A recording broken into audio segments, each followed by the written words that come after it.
Mr. Narayan is my mentor.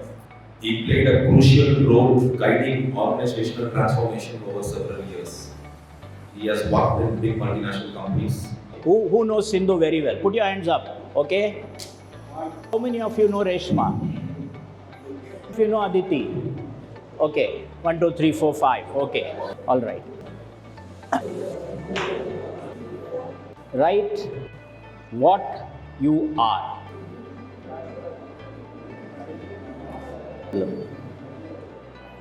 Take the green. He or she knows Isha Bhavanti very well.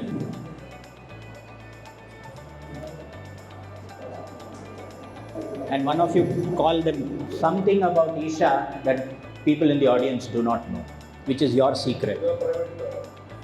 You're there, so you can take the pen from her. Isha, did you know that you are a good speaker? So this is a blind spot for you, this is feedback to you. Do we know ourselves? I mean, we think it is very easy, we think it is fun. I had already given the answer and then I asked the question. Because I said we look outwards, but we don't pay attention to ourselves, the self. And then I asked the question, what is the purpose of life? So if one of you had said the purpose of life is self-awareness or understand the self, that's what I believe in.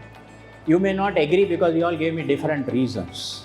Whatever you told me is the consequence of knowing the self. You know yourself well, you will have happiness, you will be able to do things to others, but those are the consequences. The self-awareness need not occur to everybody. That is why they call people who are self-aware as jnanis. So jnani is not someone who has information in the material science, but someone who understands the purpose of life and somebody who understands the self very well. And it is not everybody's cup of tea. It's not easy. Self-awareness is not information. Self-awareness is being absorbed in the self all the time. Are you all happy that you are born as human beings? Is anybody unhappy that you are born as a human being? Do I take your silence as yes, you all agree that you're happy and blessed to be a human being? And what is that one unique thing that differentiates you from other beings? So the closest answer is ability to think. So the two people do get a star. The uniqueness of a human being is free will. A human being can exercise free will. You understand the term free will? You can do what is right, what is wrong. An animal acts by instinct.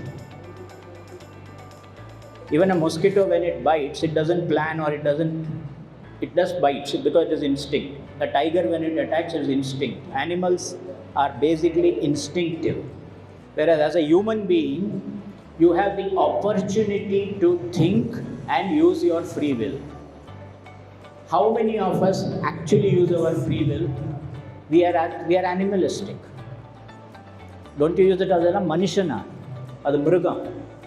Why do you say that? Because people, most of the time, they behave with an animalistic instinct and they do not exercise their free will. A lot of things that go wrong, or the wrong things that we do, is because we never think and exercise our free will. You don't choose to be in a situation. Situation presents itself. How to deal with the situation is yours.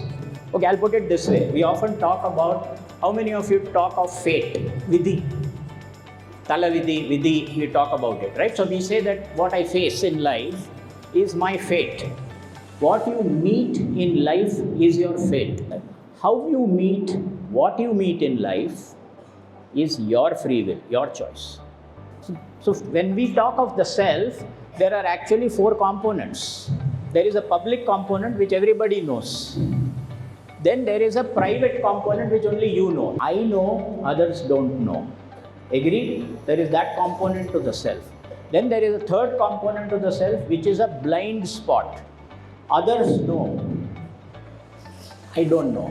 We need to ensure that the public part expands. You know more about yourself and people know more about you. Then it is easy to interact. Then your interactions become easy. Your interpersonal relationships improve. You may be anything, but your acceptance in society will be that much better if you allow your orange part to grow. Self-improvement is your individual responsibility, not your neighbor's responsibility. When you become more aware of yourself, you work towards self-improvement. When you work towards self-improvement, your self-esteem goes up. I accept that I have this challenge in my personality. So then, will you not work towards improving that? I accept my handwriting is bad. If you accept that, will you not work towards improving your handwriting? I accept my language is bad. Will you not work towards improving it? Or will you say, I accept it is bad, I'll do nothing about it? Then you have not accepted it, isn't it? Self-acceptance is equal to self-improvement.